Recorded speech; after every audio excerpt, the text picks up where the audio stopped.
Baik, perkenalkan nama saya Fatih Dwi Anggoro dengan NIM 241401004. Di sini saya akan mempresentasikan mata kuliah jaringan komputer. Itu untuk materinya yang tersedia ada pengenalan jaringan komputer, kemudian layer atau lapisan aplikasi dan layer transport.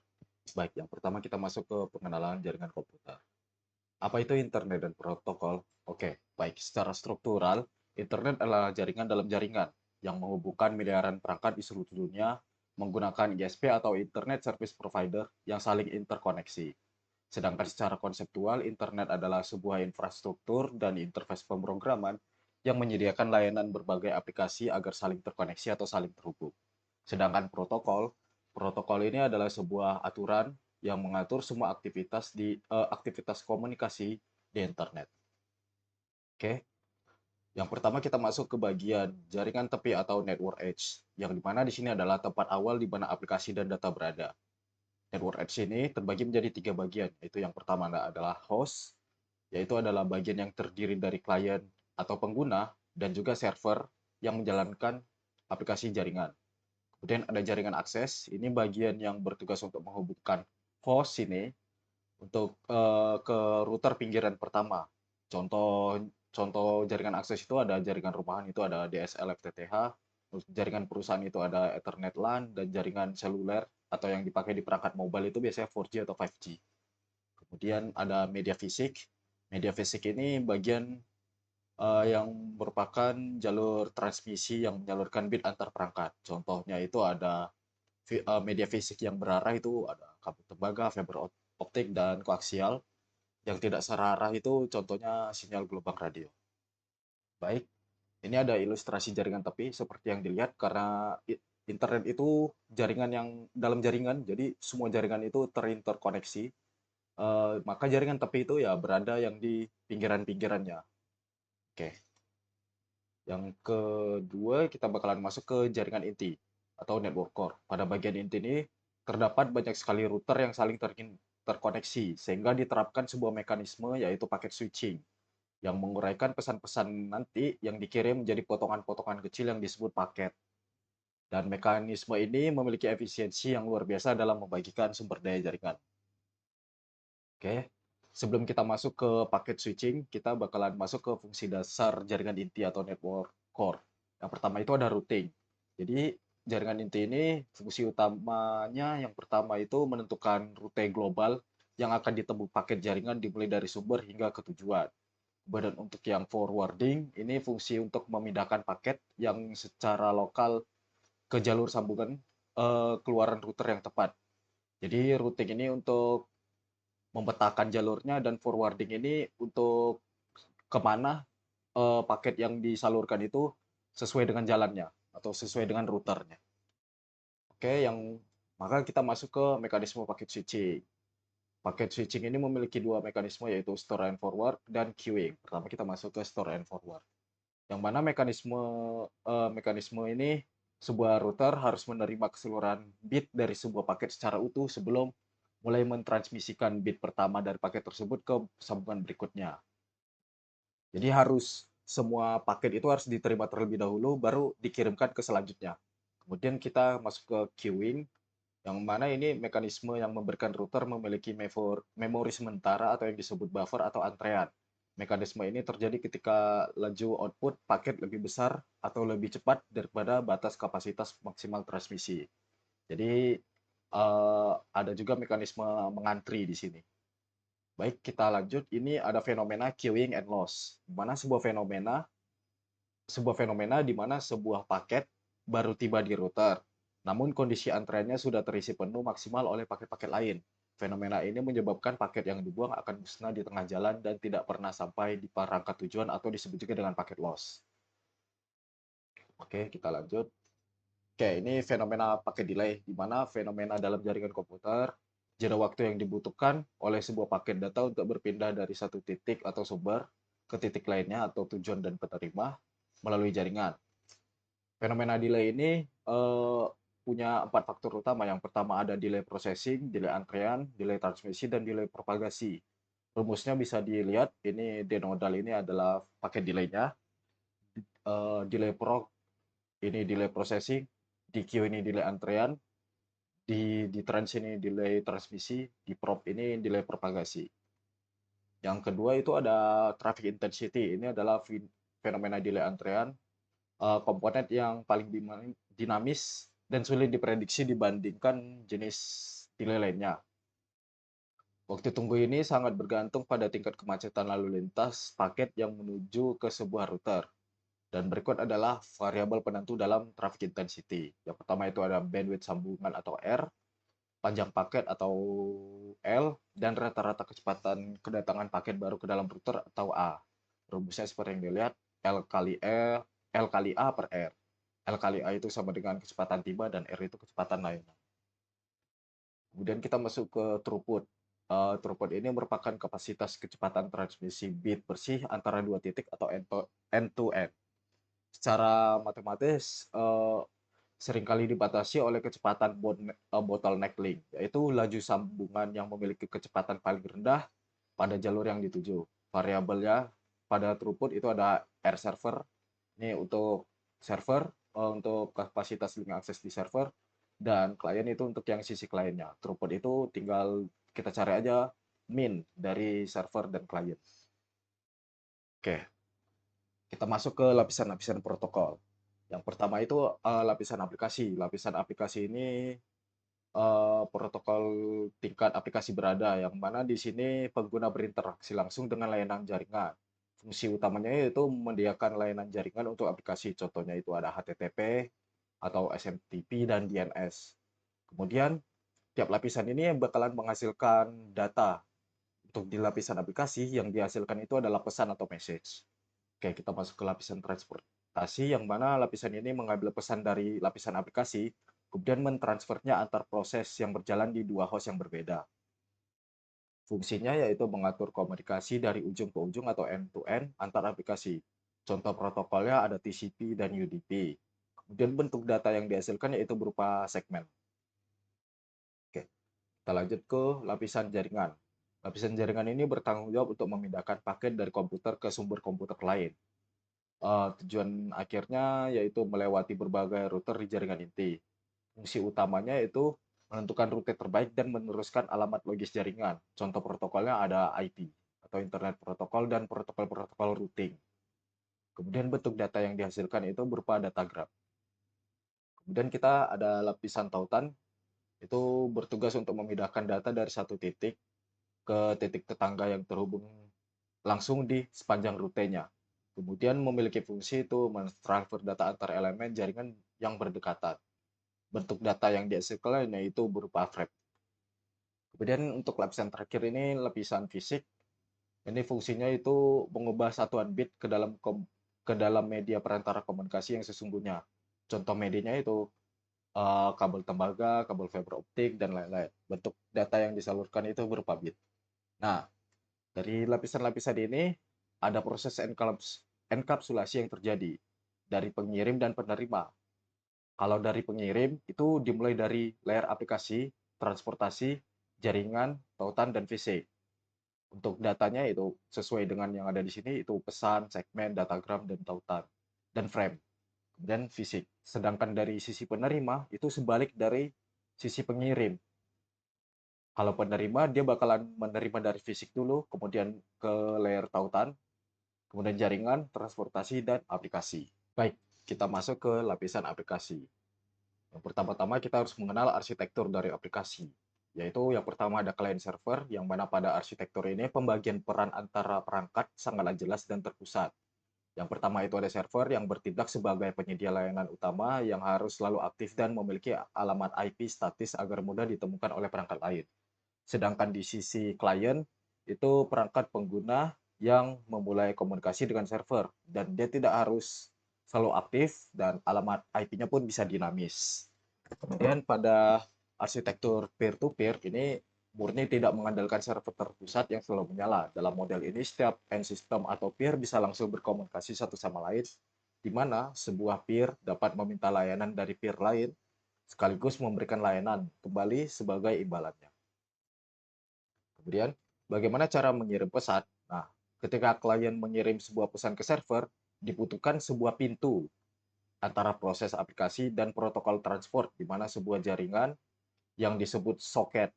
Perlu diingat ini untuk soket. Kemudian untuk membuat sebuah soket, aplikasi harus menentukan identifier yang terdiri dari dua komponen utama, yaitu IP address dan port number.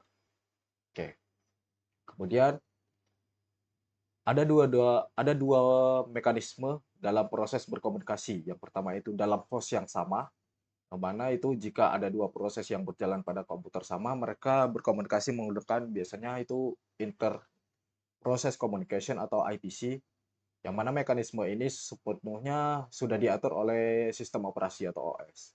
Kemudian dalam host yang berbeda, proses yang berjalan pada perangkat fisik yang berbeda berkomunikasi dengan cara bertukar pesan melalui jaringan. Oke, kita masuk ke HTTP atau Hypertext Transfer Protocol, yang mana ini adalah protokol layer aplikasi untuk web yang menggunakan model client server, di mana klien di sini adalah browser yang meminta, menerima, dan menampilkan objek-objek web, sedangkan server adalah web server yang mengirimkan objek sebagai jawaban atas dari permintaan klien tadi. Dan HTTP ini berjalan di atas TCP dan bersifat stateless atau tidak mengingat informasi lama dari klien. Nah, HTTP ini memiliki dua jenis berdasarkan koneksi TCP. Yang pertama itu ada non-persistent, yang mana maksimal hanya satu objek yang boleh dikirim melalui satu koneksi TCP. Setelah itu koneksinya akan ditutup. Maka jika ada 10 objek yang diminta, maka akan buka tutup koneksi selama 10 kali kalau untuk yang non-persistent. Sedangkan untuk yang persisten itu, server membiarkan koneksi tetap terbuka setelah mengirim respon, sehingga objek-objek selanjutnya bisa dikirim melalui koneksi yang sama. Jadi, misal ada 3, maka cukup dengan satu kali membuka koneksi, ketiga objek itu sudah sampai. Kemudian untuk solusi yang stateless tadi, karena berjalan di atas TCP, maka ada mekanisme baru yaitu cookies dan web caching. Yang pertama itu untuk cookies, itu digunakan untuk menjaga step pengguna. Contoh fiturnya itu ada fitur shopping cart atau rekomendasi atau bookmark, yang mana cookies ini terdiri dari baris header pada pesan HTTP, file cookie di komputer user, dan database dari sisi servernya. Kemudian untuk yang web caching ini adalah server perantara yang menyimpan salinan objek web. Tujuan disimpannya itu untuk mengurangi waktu respon bagi klien dan mengurangi beban traffic pada jaringan institusi. Oke, kita masuk ke email dan SMTP. Aplikasi email ini dia memiliki 3 komponen utama yang untuk bekerja. Yang pertama itu ada user agent, yang mana aplikasi yang digunakan untuk membaca, mengedit, dan mengirim sebuah email. Contohnya itu ada Gmail, Outlook, dan lain-lain. Kemudian kita ada komponennya, ada mail server, yang mana ini sebuah kantor pos digital. Kemudian ini ada protokol yang digunakan, itu protokol SMTP atau Simple Mail Transfer Protocol, yang mana protokol utama yang digunakan untuk mengirim pesan antar mail server. Oke, kita masuk ke SMTP-nya. SMTP ini adalah jantung pengiriman email yang memiliki karakteristik utamanya, yaitu menggunakan mekanisme transfer datanya itu secara langsung. Dalam mekanisme transfernya pun terdapat 3 fase, yaitu handshaking, yang mana ini salam pembuka, kemudian transferring, ini untuk bagian transfer datanya, dan closure ini penutupnya. Oke, kita masuk ke Domain Name System atau DNS. Ini adalah sebuah database terdistribusi yang diimplementasikan dalam hierarki banyak name server. DNS ini juga merupakan sebuah protokol yang bekerja di application layer untuk membantu host menerjemahkan hostname menjadi IP address. Seperti yang kita tahu, itu web-web URL sekarang itu dia tidak berupa angka seperti IP address yang semisal 172.168 begitu, melainkan sebuah hostname. Nah, DNS ini berfungsinya itu untuk mentranslasikan hostname tadi menjadi sebuah IP address agar bisa dibaca. Kemudian selain translasi, DNS juga melayani host aliasing, mail server aliasing, dan distribusi beban kerja melalui replikasi server. Oke, DNS pun ini mempunyai 3 tingkatan DNS. Yang paling tertinggi itu ada root DNS server, ini tingkat tertinggi yang dihubungi jika local name server tidak bisa menyelesaikan query dalam mencari IP address. Kemudian ada top level domain, ini server yang bertanggung jawab untuk domain-domain besar seperti .com, .org, .edu, .mil, .gov, dan lain-lain. Kemudian autoritatif DNS server ini server milik organisasi sendiri yang menyediakan pemetaan IP asli untuk host di organisasi tersebut. Kemudian ada local DNS name server ini server default milik ISP. Contohnya itu ada di kampus atau di kantor begitu, yang bertindak sebagai proxy dan memiliki cache untuk mempercepat pencarian. Oke, DNS ini memiliki mekanisme dalam mencari alamat IP. Yang pertama itu ada query iteritatif, seperti yang dilihat di sini. Contoh di host ini merequest sebuah untuk mencari alamat aplikasi, untuk mencari alamat IP. Yang pertama dia akan masuk ke DNS server terlebih dahulu, kemudian dari DNS server, local DNS server, dia akan minta ke root, kemudian dari root balik lagi ke local DNS, dari local DNS balik lagi melanjutkan ke TLD, dan TLD balik lagi ke lokal, kemudian dari lokal melanjutkan ke autoritatif, dan autoritatif mengembalikan ke lokal, dan setelah itu lokal baru mengembalikan ke host. Sedangkan pada query rekursif, host ini akan mengirimkan request ke local DNS, kemudian local DNS akan meminta request ke root, kemudian dari root akan meminta ke TLD, dari TLD akan meminta ke autoritatif, kemudian autoritatif mengembalikan ke TLD, dan seterusnya akan dikembalikan kembali ke host. Oke, di sini kita akan masuk ke user datagram protocol atau UDP. Layanan ini dalam layanan ini komunikasinya bersifat connectionless, yang berarti tidak ada proses jabat tangan atau handshaking sebelum data dikirimkan, sehingga pengirim harus memasukkan alamat IP dan nomor port tujuan secara eksplisit atau secara langsung pada setiap paket. Di sisi penerima, servernya akan mengambil informasi alamat pengirim dari paket yang masuk untuk mengetahui kemana harus mengirimkan balasan. Tipe layanan ini atau tipe UDP ini dapat menyebabkan data bisa hilang atau diterima dalam urutan yang tidak berurutan, sehingga di UDP lebih cocok untuk aplikasi yang memprioritaskan kecepatan daripada ketepatan data yang sempurna.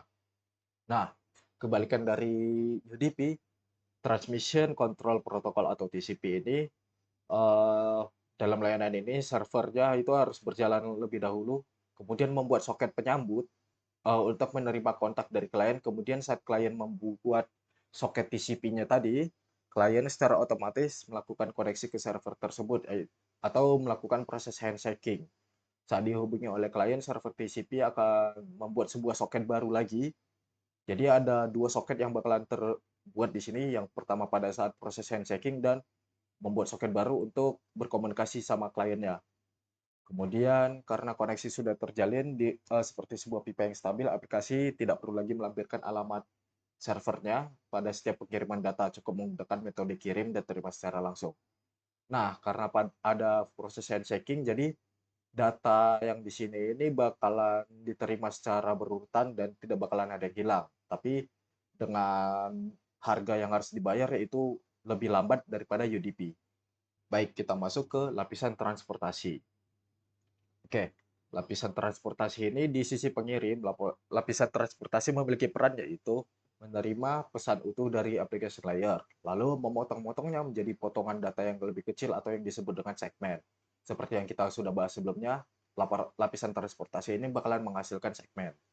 Setelah itu, protokol akan menambahkan header di transport di akan menambahkan header transport pada setiap segmen sebelum menurunkannya ke network layer yang selanjutnya.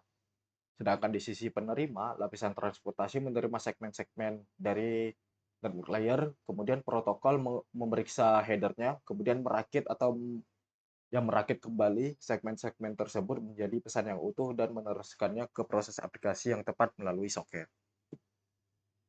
Oke, sebelum itu ada yang harus diketahui itu perbedaan lapisan transportasi dan jaringan. Untuk lapisan transportasi ini bekerja untuk menyediakan komunikasi yang logis antar proses. Sedangkan untuk lapisan jaringan itu antar host. Perlu diingat. Kemudian kita masuk ke mekanisme multiplexing dan demultiplexing. Untuk multiplexing ini adalah proses menggabungkan banyak jalur dari aplikasi menjadi satu jalur kabel jaringan untuk dikirim. Sedangkan demultiplexing ini adalah proses membongkar muatan dari kabel jaringan dan membagikannya ke jalur yang aplikasi yang benar. Oke, Metode metode demultiplexing itu ada dua, sesuai dengan UDP dan TCP. Yang pertama itu dari UDP. Dengan metode ini, UDP melakukan demultiplexing hanya berdasarkan IP tujuan dan port tujuan. Yang berarti ketika ada banyak paket yang datang dari server yang berbeda, maka transport layer akan memasukkan semua paket yang datang ke dalam satu soket yang sama.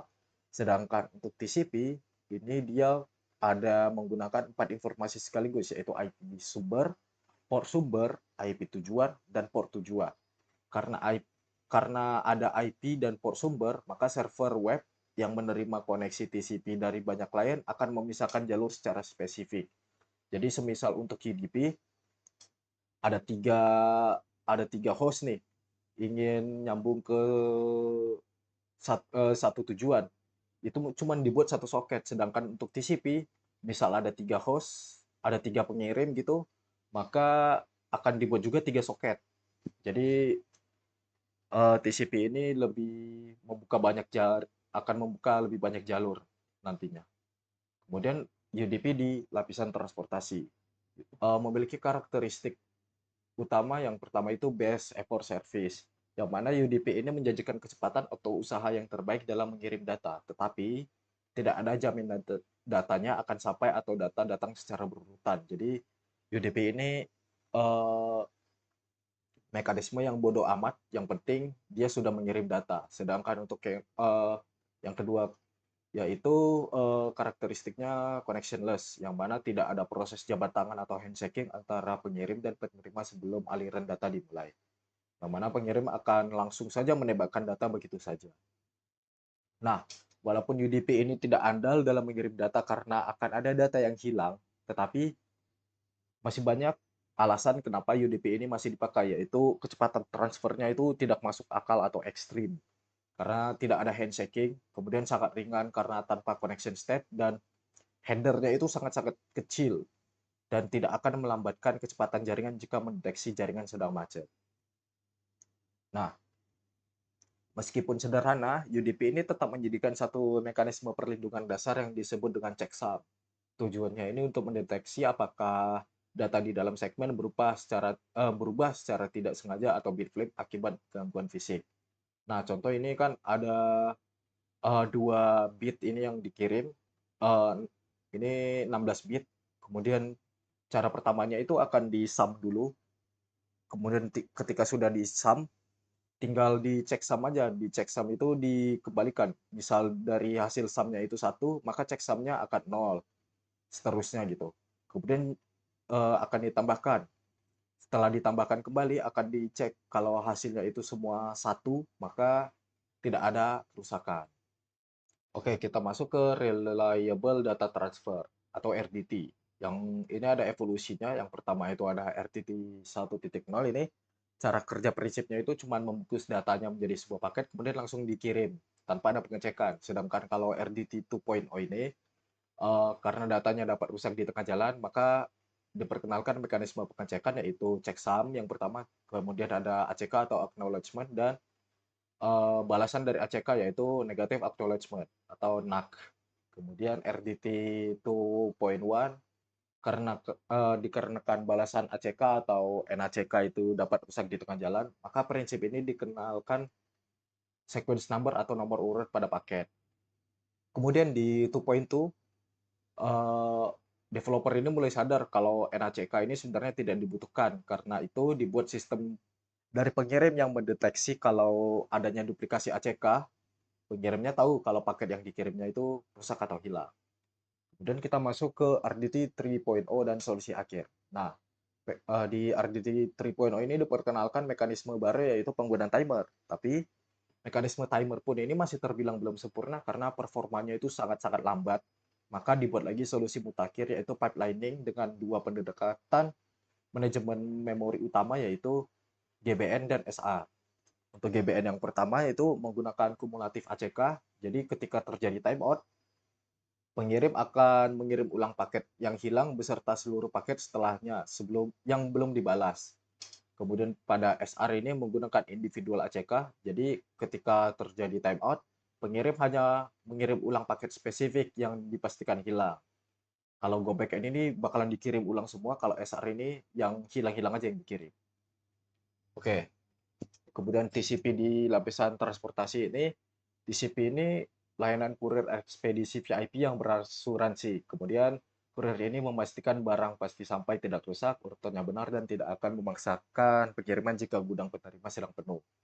Karakteristiknya itu point to point, koneksi TCP selalu hanya melibatkan persis dua titik, satu pengirim dan satu penerima.